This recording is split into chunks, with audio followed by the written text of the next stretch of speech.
Welcome to the Savage Goose Show, the show where we talk about all things Savage Worlds from the past week. And if you're thinking, Josh, you look a little bit different, or if you're rather thinking Goose, you look a little different, I do. I got sunburned over the weekend. I'm a little red. So yeah. We are going to talk about all things Savage Worlds in the past couple of weeks. We're going to talk about new products. We're going to go over the newsletter. We're going to talk about Kickstarters and Ace licensee spotlight. Then the main topic: why bennies are amazing. If you have some home rules for your use of bennies, something that you allow for your games that is outside the normal rules, I want to hear it in the comments. Please let me know in the comments what kind of rules you have for bennies in your home games that are outside the norm, or maybe there's specific setting rules from different settings that you really like and that you use. I want to hear them. It doesn't have to be your own rule. It can be something from another product or something else that's beyond the core use of the rules. For example, personally, I actually really like the dumb luck rule. I like the way it kind of allows us to fail forward a little bit, but still have a failure of consequence. And I really like that. So I want to hear the way that you use bennies in your games and other ways beyond the core use. But let's go ahead and start with the newsletter. First big news is, and this is something I've been waiting for in a sense for a long time, and that is that Deadlands for Humble Bundle is now available. There is a Savage Worlds Humble Bundle going on right now for Deadlands products. So you get pretty much everything Deadlands Reloaded. So if you're familiar with the Deadlands and Savage Worlds stuff, this is a just Deadlands Reloaded, which is this all everything for the previous version of Deadlands for the Deluxe Edition or Deluxe Explorers Edition. And you can get pretty much everything for that for really, really cheap. Go and check. Actually, let's go and take a look at the bundle real quick. This is the bundle. You get 85 items for $25. Marshall's book, and two different sizes. That's the difference between these two, is that they're two different sizes. Player's guides. You got the Flood. You've got the Last Sons. Just battle maps. So many things. So there's like so many things. I highly recommend getting this. I've not pulled the trigger quite yet myself. Good plan too. Just haven't gone around it too yet. A lot of things going on. But yeah, go take a look at that. That is a really cool bundle. The one thing I'm going to note about this, again, besides that this is for Deadlands Reloaded, not the current Deadlands, which is so previous edition, again, very easily convertible from the previous edition to Suede. I also want to mention, though, that this does not come with a core rule book. This does not come with either Savage Worlds Adventure Edition core rules or with Deluxe Edition core rules. So you will need to get that separately if you're not into Humble, like haven't gotten into Savage Worlds at all. This is one of the things I was like my one disappointment with this bundle is there was no core rules, which means that we are gonna. I can see people getting frustrated with it. Essentially, they get everything. They try reading through the core, like the Marshal's handbook or the player's handbook, and people might get a little confused on like, okay, how do you play this game? So I'm hoping this doesn't cause too much confusion and that is a little bit clear to people that there is no core rules, at least as far as I can tell. If I am missing something, please let me know. But I don't think there's really any core rules to explain, the core rules of Savage Worlds here. But hopefully, maybe I'm just missing it. But I don't think so. So hopefully it doesn't cause too much problems. But either way, it is a good deal. You get a lot of stuff for this. You can also just go down to $15 for 23 items, a bunch of one sheets, some other some books, some I think this is the graphic novel. A lot of cool stuff here, and then even like a $10 item for some art and some other few things here. So take a look at that. Highly recommend that. And back to here. Suede System 5.00 for Foundry VTT version 13 is ready to go. So that is updated to 5.0. If you have Savage Worlds Adventure Edition for Foundry, check that out. Additionally, in honor of the 5th anniversary, there is 20% off all Foundry modules over at the Pinnacle store. Discount is applied to your cart during checkout, and this is everything that is currently on sale. Quite a few things. So if you use Foundry and when you play Savage Worlds and Foundry, you go check out that 20% off deal. Deadlands is on sale this week for Fantasy Grounds as well. I think that's partially probably in conjunction with the Humble Bundle stuff. This way people can go get Humble Bundle and then they can go get some VTT stuff as well for cheap or for Fantasy Grounds. So check that out if you're using Fantasy Grounds instead. Savage Worlds is going to be at ChupacabraCon, which is coming up soon, from my understanding. This weekend? I'll get to one of these conventions one of these days, but we'll see. So check it out. Swag Spotlight. We're going to talk about this a little bit more later, but Swag Spotlight is the Jade Dragon for Savage Worlds. This is a 1941 adventure. This is one of the new products that came out this week. We're going to talk more about it here in a moment. or let's talk about now. So inside is an 81-page PDF with an adventure. It takes place between season and heroic rank. It's an action-packed pulp adventure set in the Pacific Theater during World War II. Rich story filled with crafty villains, rival factions, helpful NPCs, vicious traps, and supernatural threats. There's pre-generated character archetypes, 1940s era gear and weapons, and handouts and custom maps. Based on the limited amount of information I know about this, I don't know, exactly who is like who you're playing as, but looking at this, the one thing I noticed and one thing I thought about was I felt like this adventure would work really well with the secret files of Section D. Just the way it read and the way it came off, it made me think that this would work really, and like the art kind of a little bit made me think that this would work really well with this book here. If you're not familiar, I did do a review video of it. I'll try to remember to link it up later. But I think you should go check out the Secret File Section D. I think this would be a good to go along with that adventure. I think these go hand in hand. That aside for now. Let's see here. And then next up, this is interesting. Crowdfunding status reports, the usual stuff here, but hey, Doomguard Supers versus Cthulhu board game coming to Kickstarter later this year. I did not see that before. I don't remember seeing any announcement about it. Do remember the original Kickstarter they tried doing for this back on, I don't remember if it was Backer Kid or GameFound or something like that. It just didn't, they kind of canceled a couple of days into it. They didn't even get to the end date and just failed fulfillment. They just kind of canceled the whole project. Just didn't go as quickly as they wanted it to. But this is going to be a board game from Pinnacle. So it's going to be coming to Kickstarter later this year. I haven't actually looked at the Kickstarter page yet, so let's take a look at that real quick. This is a Doomguard Chippers Cthulhu board game. There we go. So that's fun. So we'll look forward to that. And then just our normal crowdfunding stats reports as well. Ted Cusel says, I like the book in the bundle. There is a player's and Marshall's book in the bundle. There is, but that's not the core rules. That's like my one concern is from my understanding. At least in the current version of Deadlands for Suede, you need the core rulebook. So just give me a quick, let's see here. So where is my core rulebook?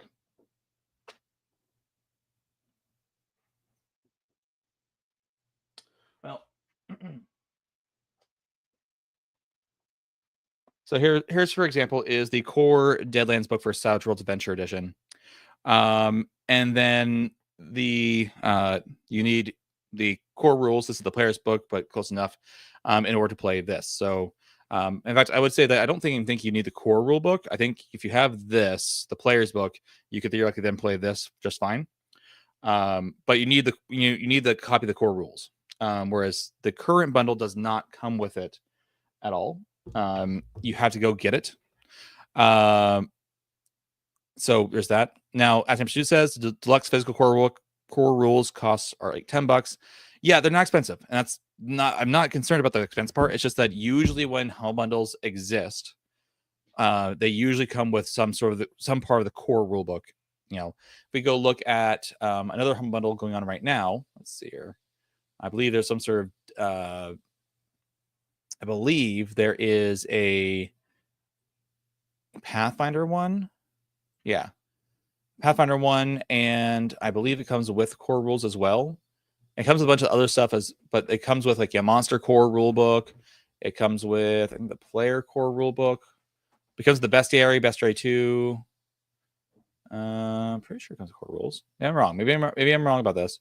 Nope, GM core and player core. Yeah, so and they've done other Pathfinder bundles before that were different bundles, and this bundle does not. So the Pathfinder bundle comes with a core rulebook so that you can get this bundle and start playing the game immediately. And that's the way most humble bundles I've seen are. Like when Dungeon Crawl Classics came out, there was for humble bundle, there was the DCC core rules. And so you can buy the bundle and just get playing the game immediately. It feels like it feels like a slight oversight not to include a core rules with the Deadlands stuff. I feel like I either should have a copy of the PDF for Deluxe Explorers Edition or for Suede. There's one of them should be included in that product. And we need to get, because again, don't really want people to just have a bad taste in their mouth for Savage Worlds because like, oh, I bought that game once, I couldn't figure it out, and it's like, oh, well, did you get the core rulebook? Like, oh, there's another rulebook, or just being upset in the first place that there wasn't a core rulebook. So we don't want people mad at anybody, and just make sure that everyone's happy and can play the game right away. So that's my only thing. And yeah, I got my own copy of Deluxe Explorers Edition. You know, the original price tag right there, $10. Yes, it's not expensive, but it's not in the bundle. So that's my only like gripe there. But anyways, what else? So let's go ahead and keep going. Let's talk about some here quick. All right, let's talk about some Kickstarters. There's one Kickstarter going on for Royal Society of Mythology, which is a Savage Worlds Modern Arcana MIDI setting. Basically, it's a small setting. It's like very short pages. There's a Kickstarter link down below, but you basically play as characters amongst a bunch of factions, trying to go find supernatural creatures, deal with supernatural issues, and decide if you're going to kill them, or if you're going to try to protect them from other factions and stuff. It's not very long, very short book. I think it's like a 30-page setting book to give you some information to kind of run this kind of game. So go check out the Kickstarter down below. And that's the only Kickstarter going on right now at the moment. But yeah, go check it out. New products. There is a couple products I want to highlight here. Let's see here. The first one, let's see here, is Black Shields from Atomic Ninja Studios. It's a one-shot, fantasy one-shot. I like Atomic Ninja Studios does so many really cool one-shots for different kinds of settings. I highly recommend taking a look at their one-shots if you're looking for a one-shot to run. They have so many different options. Go check them out. Really good opportunity there. Let's see here. The other one, we have a few other ones we have here. We have the Jade Dragon. Again, this was the swag spotlight. This is from the Adventurers Guild. Seems like a cool little adventure for Savage Worlds during World War II. Again, I think that'd be a good adventure to pair with the Secret Files of Section D. There is a new one sheet for Starbreaker. I actually just got my Starbreaker book in. Got it in Friday, it came in the mail right after I had left for the weekend. But here's my Starbreaker copy. Looks pretty good. This is the custom cover for the Saints. You can also go in for Sinners, and there's a different cover for the core, like the generic core rules with no alternate cover. But this particular one was written by Peter Saloom, who does videos with me here on the Savage Goose. We have one coming out soon. We're going to be talking about sieges in the upcoming video. So look forward to that. I'm currently editing that one, and hopefully I'll have 2 videos out before next week or the next couple of weeks that are not the live streams. So look forward to those. But Pete Saloom did write a one sheet for Starbreaker, so check that out, and you can go check out his other stuff as well. And lastly, this one completely kind of like missed my radar. I was just looking at new products recently, and I was like, oh, this is interesting. This is, I should be able to pronounce this, Aetas Corinthia, and is a steampunk setting set in an alternate 1876. The book represents the 3 European superpowers, the Atlantic Kingdom, the Empire of Eulogy, and the Teutonic Federation, along with some surrounding neutral countries. Very interesting to me. And like, if you look at this cover here, we got flying spaceship. This gives off a lot of different vibes for me. This like font here gives me like sort of like 20s aesthetic, like Roaring 20s aesthetic, a little bit of like a little bit of, I'm not sure, not Great Gatsby, almost like what was that game, BioShock 3. Then you have the Floating City, which gives me a little bit like a Ghibli vibe, and some of the art kind of gives me Ghibli vibe, but also the art just gives me like JRPG vibe, like Chrono Trigger, or not Secret of Mana, but like some sort of like JRPG, like Final Fantasy art style vibe here. Very interesting. Looks like you got like a little like dragon horse thing here. So very, very curious about this. There's some new setting rules, new playable races, new skills, 5 new hindrances, new edges, powers, armor, etc. And it's a big book. This is 346 pages. Hamster Doom says, yeah, Earthbound vibe. Yeah, absolutely, 100%. I'm like, what is, like, this looks super cool, but I did not hear about it at all from anyone until I was looking at the new listing. Now there is a Italian version as well, I think is what it was. So maybe this was originally created by someone in Italy. I mean, created by Cesar Verenzi and Luca Manzani. That sounds pretty Italian. So maybe some Italian Savage Worlds creators out there. But this looks really cool. I did ask, you can see here, if there's going to be POD. Was there a reply? Yeah, cool. So they are working on getting POD ready. So I'm going to be waiting for that. I'm not going to get this until we get a print on demand, because I like having my physical books. But this looks awesome, and I'm is there more preview? Those are previews here. Alt preview. Yeah, look at that. That looks really cool. Okay, got some neat and little interesting art style here. Black and white for the most part, looks like. But I'm excited for that. Like, it just kind of showed up out of nowhere, and it makes me very excited to see that. So we'll see more eventually. I'm probably gonna wait till the print on demand copy comes in. But if you're interested in getting just the PDF, there is a link down below as well. Oh, my preview was not on the screen. Whoops, my bad. There we go. Here's the preview. Got this like texture background here. I got it. Thanks, John. Appreciate it. You should see it now.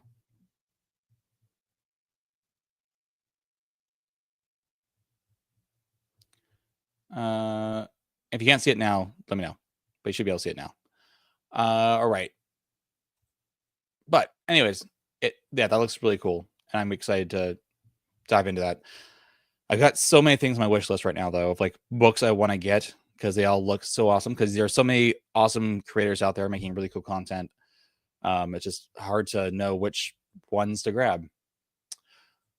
But those are the new products. And lastly, let's go ahead and head back to our. I was gonna say head back to our slideshow, but I just kind of closed it. There we go. And lastly, let's talk about our Ace licensee, Hellbind. So Hellbind is a sci-fi setting for Savage Worlds, and it's a smaller book. It doesn't have too much here, but it is enough for you to get a good idea of the setting. They don't waste a lot of time with trying to fit in new creatures, new player options necessarily. There's a few things here and there for like rules on how to do like cybernetics and how to do some certain gear. There's some new gear in here, but they really focus a lot of their efforts on explaining the setting itself. For instance, there is no rule. There's no, there is no, what's what I'm looking for? There is no races in this book, no species, because they say use the rules in the books to create your own species, which one thing is really cool. So you're not wasting much of space on that. Instead, they're just getting right into it and say, hey, let's talk about the factions that your players are fighting against: the Phantom Marauders, the Cortan Corporation, the Interstellar Coalition, was it the Mound? I think it's like the mold, just sentient mold, which is awesome. But one of the cool things I want to highlight today is faction advancement. And what this is that you, as your players are ranking up throughout, playing Savage Worlds, you can give your different factions advancements, and they actually give little bookmarks that you can put in these books to give some advancements. You can see here and here. Let's go ahead and just end the screen share here. There we go. You can see here that they have a little place for a bookmark that you can put right here, and it would have all of the different faction advancements. And then here's all the advancements over here that you can give them. So here's like biometric registration, issue sidearm. Let's see here. And then like over here is like some more over here. And there we go.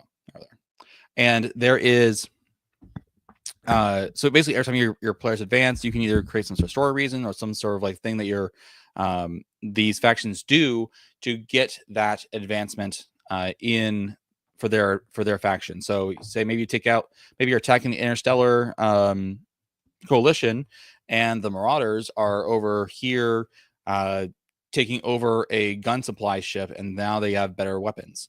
And now all the enemies they face later from the Phantom Marauders now are stronger. And that's just like a really cool feature to like take your existing stat blocks and say, hey, now they're all going to be boosted just a little bit from this one advance, right?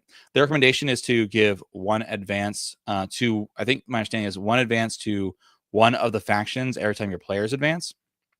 And the way that this helps is by making sure that they're getting stronger as your players are getting stronger. So that's Hellbind. It's a really cool little setting book. I have not had a chance to play through any of this yet, but the art is really pretty, and it's a very simple, like, little book for a setting. This did come out before the Science Fiction Companion came out, so I'm not sure. Like, I haven't heard anything about how well it works with the Science Fiction Companion. I don't see a reason why it wouldn't work well. I'm sure that the Science Fiction Companion just adds another level of complexity or more detail that you can add through that book to this. Because this is very, very open. I think it leaves a lot for you to kind of decide how you want to run Hellbind. So let's put that aside for now. I have a bunch of books now I have to go put away after we're done here.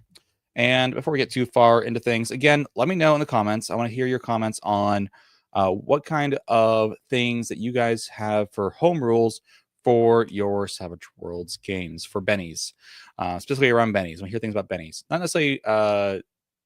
necessarily home rules. It just be rules that you use that are outside the normal use of Bennies. Tonight, we are going to drink some JTS Brown. I decided I'm going to start trying to like shout out whatever I'm drinking that night. This is JTS Brown, Bald and Bond. This is the 100 proof bourbon from Heaven Hill. Just going to drink a little bit of that. And that's what our drink for the night's going to be.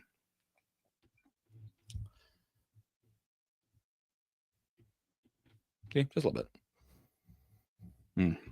All right, so let's talk about Bennies and why, in my opinion, all games should have Bennies. Not just Savage Worlds games, but all Bennies. All games should have Bennies. If I run another D&D game, I'm going to use Bennies in that game. And we're going to talk about why, and we're going to talk about what Bennies are and what they do and why you'd want to use them. So overall, just to kind of start us out, the reason I thought about this topic is that if you go check out their channel, their name is What is Tabletop. It's Frank and Charles over there. They're really cool guys with some really cool topics, and they cover not just one set system. They cover a lot of system. They cover, and they recently did a video on different metacurrencies, and they well, at least Frank made the statement that inspiration in D&D 5e is not a metacurrency, which I'm like, it's a metacurrency. It's got to be a metacurrency. Now, my definition of metacurrency is that metacurrency should just be something that you have, it has that as a resource for the player, not a resource for the character. So it's something, a way for you as kind of like a god over your character to influence your character story in a particular direction. It's like a little nudge to your character to hopefully get them to succeed in some way, or to involve yourself as a player in the world, not your character, right? There's a separate, that's how I define metacurrency, is as a currency that you can spend as a player, not a currency that not a resource that your character has access to. And it's a fine line because you are playing your character, so it's hard to kind of make this distinction sometimes. But I see, for myself, I see Bennies as a metacurrency, just like I would say that inspiration, personally, I think inspiration is one as well. But I personally would replace inspiration with Bennies, and we're going to talk about why. So go check out their video on metacurrencies. Eventually, I will link it up here as well, if I remember. Hopefully, I do. And go check out What is Tabletop. They're really cool guys. Love seeing their videos on different things, and they've been some inspiration for myself for different kind of videos going, in the past. So what do Bennies say, right? What is the purpose, kind of narratively about Bennies? And I think that what the purpose narratively, is that Bennies do give you some sort of idea that this character is important, right? We don't give bennies to extras. We only give bennies to wild cards. They tell you that the characters that have these bennies are special, whether it be a villain or a hero, either an NPC villain, an antagonist, or a protagonist.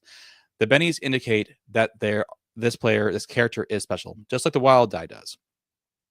So that is something that you that you would take into account, to kind of tell you narratively what the bennies are trying to portray. These people are special. They are the things that signify who is important in a story. So what can bennies do? Well, first off, they can reroll trait rolls. And if you're playing Savage Worlds, you guys already know all these things, but I'm going to reiterate them again for anyone who's watching. You can reroll trait roll, you can reroll damage, you can recover from being shaken, you can soak damage, you can draw a new action card, you can influence the story. And my personal least favorite, you can go check the poll over on the community tab if you want to see more thoughts about this. My least favorite is regaining power points. That's one of the things you can do with it. You can regain 5 power points by spending a benny. We're not going to get into that topic today. We're going to keep with just talk about bennies. Now, how do you get them, right? One of the things that annoys me about D&D is that inspiration is very fickle. You only get it when your GM wants to give it to you, when they think that you deserve it, when they think that that was cool and you deserve it. Additionally, my other annoyance with it is that you can't have more than one. You can never have one more inspiration. If you do several really cool things and everyone agrees that you should get inspiration, then you can't have more than one, right? It's your one. That's all you get. But nevertheless, in Savage Worlds, though, every session you start with 3 bennies, right? You start with 3 bennies, and sometimes you're modified by a few things, like certain edges give you extra bennies, certain hindrances reduce the amount of bennies you get. But for the most part, generally speaking, you get 3 bennies at the beginning of every session. There is some rules around like going over your maximum amount of bennies, but usually in certain situations that isn't applied, and a lot of times it's not applied. But generally speaking, you get your 3 bennies. I think it's like when you rest in Pathfinder, you can't get more bennies than you in your maximum. It's just recovery. That's a side thing we don't need to worry about. But the GM can reward you for things. You can, if you role play your hindrances well, you can get bennies. If you are being heroic and doing cool things, you can get bennies from your GM. For me, GMs or bennies are a way for GMs to reward players and push players to play in a certain play style by rewarding them for playing in a certain way. Whenever my players do very good jobs describing their powers, giving very good descriptions and like narrative trappings to their powers, I like to reward that. Say, that's cool. When you describe your boost trait as flowers of the god that is blessing you, swirling up around you, that sounds cool. And it was like the first time he ever described that way, and I was like, that's awesome. Here, have a benny for that. Bennies are a way for rewarding and kind of thinking like Pavlovian psychology or whatever. And you say, hey, that's cool, keep doing that. Here's a benny, keep doing that kind of thing, right? If there's a behavior that you want your players to have, reward them with bennies when they do that thing, because that's gonna make things they're going to enjoy it. They're going to want to do it more because they get more bennies. The Matt Colville said once that the thing that the game rewards is the thing that the game wants you to do. Well, luckily, the reward in Savage Worlds is controlled by the game master, and you can give it out for what you want your game to look like. Now, the one thing to know about bennies is that bennies do not carry over from session to session. So we don't have to worry about any sort of like stockpiling bennies, making things like too strong at the end or whatever. Unlike inspiration can carry over from session to session, but also you're going to get your 3 bennies back at the end of at the beginning of next session. So why does it really matter? There's an incentivization to use all your bennies and use your resources because you're just going to reset next week. Now, personally, like I said at the beginning, I would try to use bennies if I was playing D&D. And I think in a lot of games, there's a way that you can use bennies or some sort of similar metacurrency with similar rules to the way that Savage Worlds uses them in your games. Yes, Dad, reward the behavior that you want to see. Exactly. The behavior you want to see, that's the behavior you reward. So I want to see a lot of narrativeness, role playing, that kind of stuff. I'm going to reward that kind of stuff. So how would I make bennies work in other games? Well, and why would you want to do that? Again, bennies help ensure that it's clear that the players are the important characters and protagonists of the game. Sometimes it feels like they're not, especially in D&D, where it's like you're not any different than anyone else. Maybe you're heroes and you're like stronger than everyone else, but there's something special about you per se, other than your strength. There's something else that's really pushing you towards a certain way. It's just that you're strong compared to everyone else. Well, bennies are going to help you make it clear that you can succeed more often because you're going to have bennies at your disposal to reroll things. You know, we can talk about what you can do, but that is one of the things that you're going to use them for. Bennies help you succeed more often than fail. I'm playing through a play-by-post game of D&D right now, and I've failed my last 2 attack rolls. And because we're playing play-by-post, it's like every day. So like I'm like I've ruined 2 days worth of content essentially by not succeeding in my rolls, which is annoying. And it'd be nice if I could spend a resource to reroll that kind of stuff. So bennies kind of help you succeed more than fail, which does push players and the game's feeling to more of a pulpy feel, because now the players are succeeding even when it's more likely they won't. So that's one of the things that they do. They help you feel more like heroes because they have more control over your success.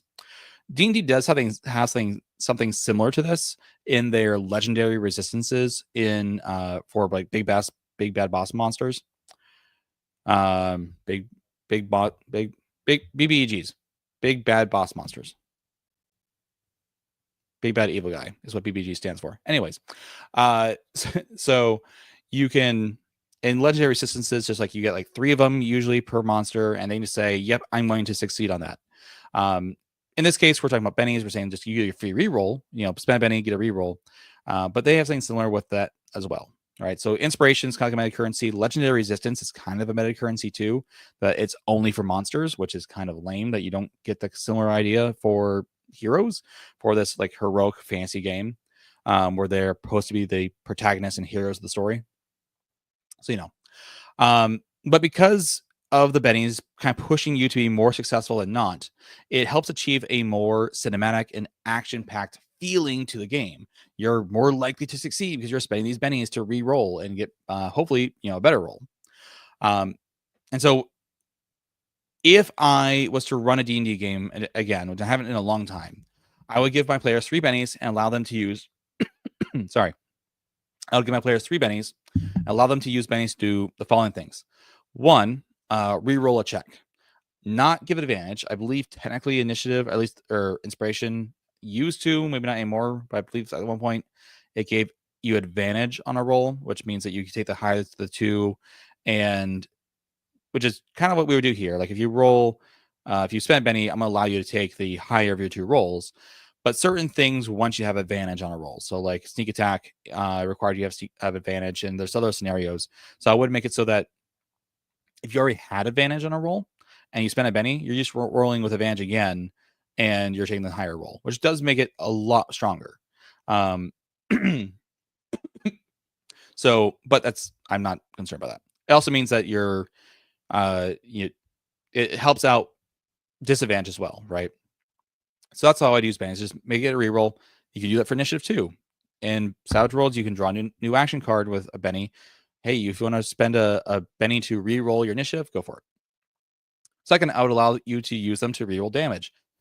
Damage is not as crazy, in my opinion, at least, in D&D than it is in Savage Worlds. Savage Worlds, you can, in your roll, you have a chance of acing that damage and just, really exploding that damage. You may have like your first roll is like a 5 damage, and then your next roll is like 16 damage because you aced on that second roll from your Benny. So yeah, so it's actually not as powerful in my opinion in D&D, but you might as well allow it. Might as well allow your players to re-roll their damage by spending a Benny if they'd like. Third thing I'd let them do is influence the story. That's one of the coolest things about Bennies is say, hey, one of the favorite things I like to think about from a actual play in the like using a Benny to do this. It was in the East Texas University game with the wild cards, and Jordan's character Sawyer, or no, it wasn't Sawyer yet. This was a this is their like 80s version of the game, like their first one before they actually did their whole entire campaign. But his Jordan's character, Jordan Pritchett. I'm very confused right now. Anyways, one of the characters was trying to ask if there was a matchbox on the stove. And you spent a Benny.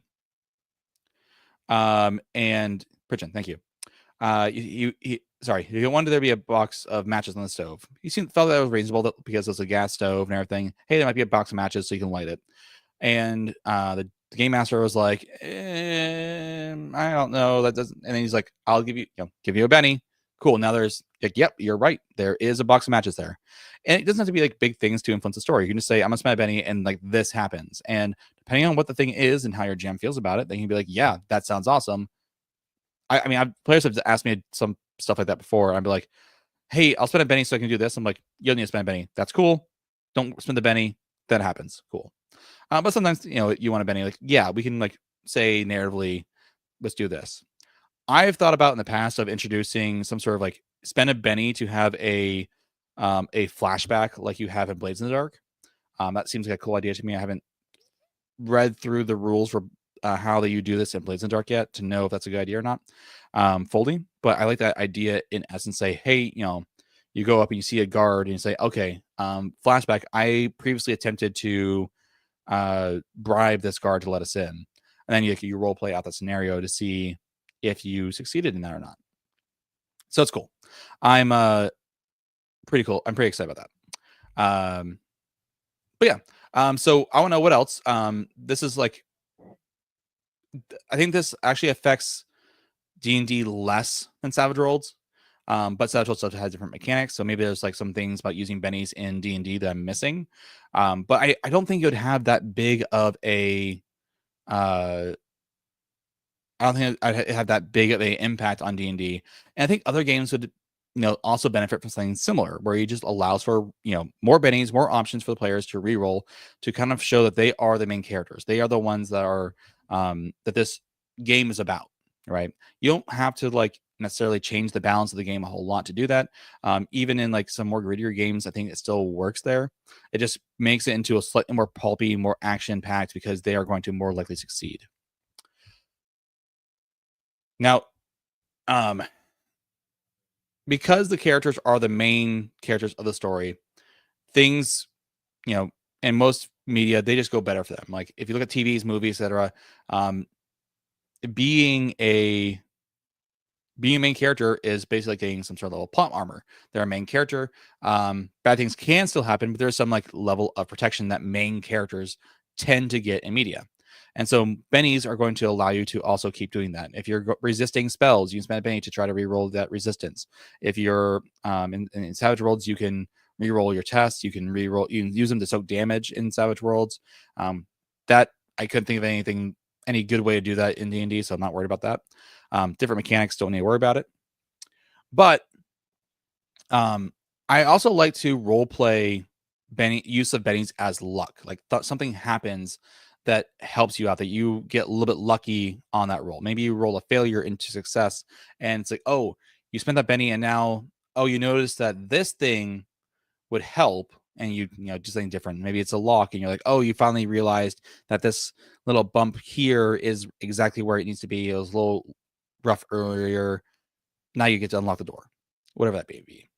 And so bennies, to me, like I think I see them as a way of like showing that the main characters are a little more lucky. They have a little more oomph in the story on their side. There's in-world luck that happens to them. So I like that a lot. And I like bennies a lot because as a metacurrency, and I think metacurrencies are important and helpful for games to make sure characters feel like they're important. Now I do consider bennies metacurrency because they don't interact with characters directly. It's not part of the lore or anything, and the only exception being PowerPoints. But again, I don't really super care for that fact, because I feel like PowerPoints are a character resource, not a player resource. It is a stat. I think someone mentioned that earlier. So yes, you can explain PowerPoints away narratively with luck, but I'm just not a fan. Anyways, let's go ahead and read what you guys all said. Hamster Doom, yes, the undecided one. So if you look at ETU Undecided, this was a game, it was a one-shot they ran for ETU with wildcards. And that's where the story with the Matchbox comes in. Let's see here. Let's take a look. Hamster Doom says, I do have a home rule for Bennies. First Doom roll of the night earns a Benny. And your definition of a Doom roll is AC on the die and then following up with a 1. So you roll a 6 on the D6, then you get a 1, and so your result is a 7. Usually at the expense of a raise. So it's like, oh, I'm gonna raise, and then you don't. No, I get it. That's a first Doom roll like gets a Benny. I like those fun rolls where it's like the rule only exists because of a certain thing that keeps happening to certain players. Like you have made like a Jody Black rule where every time the first time you critical fail for the night on a really important roll, you get a Benny or something like that. Yeah, those are cool. Venkel says, not really a home rule, but sometimes I allow the power setting rule from SPC in other settings, but at more cost. That's the Superpowers Companion. I don't, even though the Superpowers Companion is the one I've had the longest because it was the first one come out, I have not spent enough time in reading it to really understand all the other rules in it. I haven't really played any Superpowers games at all. I think it's definitely my least used setting book or companion book. At some point, I'll probably try it, but I haven't used it yet. Alan says, if you get the table laughing, Benny, that's a good rule. If everyone on the table is laughing and really enjoying the joke, hopefully in character. I try to keep it to like in character jokes personally, or in character things that are amusing.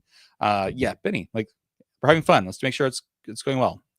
Here you go. Hamster says, first crit fail of the night, and any rolls that exceed 25-ish get a Benny too.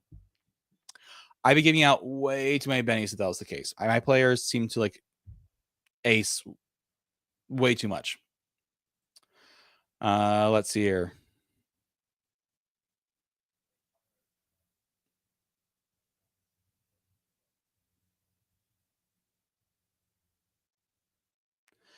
Looking through something here. Let's see here. Hamster Doom says, mentioned 13H uses luck points. Yeah, I think something like that. There's someone uses luck points. I can't remember. Someone uses luck and someone uses action points. So people talk about action points being metacurrencies. There's definitely some like lines, like some like gray areas, like is something a metacurrency based on my personal use of definition of metacurrencies. But yeah. So for instance, Michael says Edge in Shadowrun is the closest to Bennies as far as I know. But it's a stat. And I've heard people talk about like stress in Blades in the Dark being, I think it's stress. I think that's the currency, but it's also like a stat. Like you are more stressed out by taking on stress. And for me, that makes it not a metacurrency because it's something that's affecting your character. Your character is becoming more stressed out in order to succeed. So for me, that does not define itself as metacurrency because like in world, there's something happening to your character. So yeah. Hamster says, it's the worst when D&D official campaigns have the player characters at like 1/3 of the power level of an NPC they made. Yeah, that's not an idea. Like Storm King's Thunder, where you meet this giant who helps you and basically can insta-gib everything in a few dungeons he, quote, helps you with. Yeah. Let's not make the monsters the allied characters the main characters, the players the main characters. Let's figure out ways we can make them stronger. Croncto says, I've effectively used Bennies in my 5e games for almost a decade at this point. It's been great. Highly recommend for anyone running a 5e system. Oh, here's your uses. Okay. 1, gain advantage like normal. 2, give a +5 boost to any result is stackable. 3, rule of cool, break the rules to do something neat as long as you can explain it. Is this 3 uses of it? Or is this like you can spend 3, like 1 Benny gives you advantage, 2 Bennies gives you +5, and 3 Bennies gives you a rule of cool? Or is it like just like 3 different options? Literally changed the whole feeling excitement of my players. It was huge. Yeah, I think Bennies are a good idea, guys. I think we should. I think they have changed the inspiration system in 2024 rules. I haven't bought the book. I don't plan to. So I think there was a rules change. I could probably look at the SRD to find out. Okay, those are the 3 options you can use a Benny for. That's probably good. Yeah, I'm hesitant to give advantage to players in 5e via it because it's really strong. I mean, it's as strong, I guess, as like doing a reroll, but there's a lot of things that interact with advantages in D&D that I'm just like, I don't want to allow Bennies to basically like make something overpowered. Like I'm pretty sure like sneak attack, you need to have advantage on your attack roll, and so I don't want to be able to say, oh great, now you have 3 guaranteed sneak attacks. I just want to say, hey, yeah, you can re-roll that, but you still need to figure out narratively or mechanically in game, not out of game.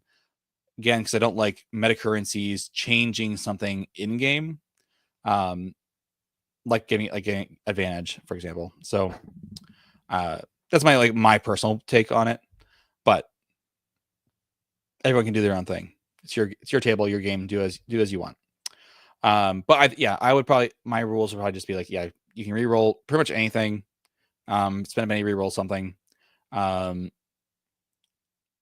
I don't know if there's anything about like maybe like removing certain conditions with a Benny. Like in Savage Worlds, you can get rid of a shaking condition, but that's more mechanically driven by the fact that we have shaking conditions based on our way that wound systems work.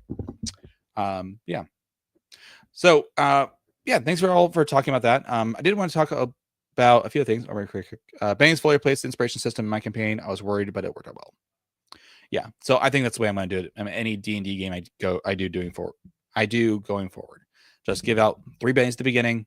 They can earn more. You can use them to reroll anything you want.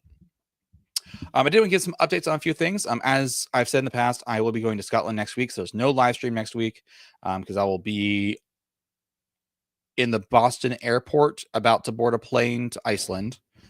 Or no, actually, I'll be on a plane to Boston at 8. And then I'll be, so we'll be doing some videos in Scotland. I'll be live streaming from Scotland.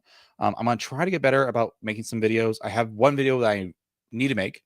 I am working on editing 2 very long podcast length videos. One with Lily who's a newer game master for Savage Worlds, talking about her experience. Also have one from Pete that we're working on that was about siege encounters. So we already recorded that. Actually, I get it edited and posted. If you guys are familiar with the Tales from Elsewhere channel, another channel I highly recommend checking out. Peter over there, different Peter. He's really cool and he talks a lot about game design, and he's currently doing a challenge to a lot of tabletop role-playing game designers, but also people who, like me, are fans of more, quote, indie systems, to talk about how your system handles death. So I'm making a video at some point before July about death in Savage Worlds, how Savage Worlds handles death, how Savage Worlds handles wounds. Maybe I might make 2 different videos, like one on wound systems and then one on how we handle death itself, specifically for this challenge. But if you have any insights that you want to share about how Savage Worlds handles death and how maybe you kind of like narrate that use case, I'm thinking about like incapacitation and then death rolls and all that. Like in a D&D video, we'll be talking about death saves, right? Other people are handling death in different ways in their different games. So if you have any insight on what I should mention or talk about for Savage Worlds death mechanics, let me know. That's lots of videos working on. I have a few other videos I'm working on. I'll probably make a video about Bennies as like a video to be like, hey, steal these for your 5e game, right? Or for your tabletop role-playing game. Basically kind of like what the title and thumbnail is of this video, but more for the general, as a shorter long-form video. And overall, what I'm trying to do is actually pivot not away from Savage Worlds, but more to a general type of video that is helpful to all tabletop role-playing game players. And then going to be trying to then give examples with Savage Worlds. So when I talk about metacurrencies and like using metacurrencies, I'm going to say, oh, in my Savage Worlds game, I do this. And my goal is to expose more players to Savage Worlds by making broad advice content that will hopefully expose them to Savage Worlds when I talk about my examples using Savage Worlds. A lot of games out there, a lot of channels out there right now. They make videos that are about D&D, or they make advice videos, but they assume that you're playing D&D. I want to try to make some advice videos or some like general topic videos that are assuming Savage Worlds or giving Savage Worlds as an example.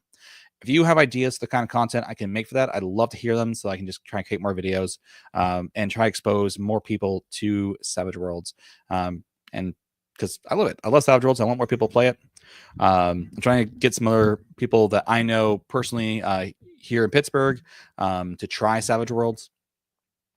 Last week purchased 5 of the player books so I can hand them out to some players, tabletop role-playing game players here, so that they can read through and learn the game. All right.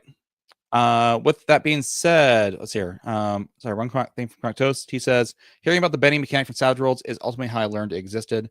For 10 years, finally switching to Savage Pathfinder in a month for my ongoing home game. Awesome. Well, welcome to Savage Worlds, bud. I hope you have a great time. And I hope you enjoy it. I think you will. It's a lot of fun. And it's very, I don't know. I don't know what to say. I love Savage Worlds. I love it so much. So thanks for joining me, everyone. I hope you have a great night, and we'll see you all in 2 weeks. Again, look for 2 more videos coming out in those 2 weeks. But in 2 weeks, we'll see you all. Cheers, everyone.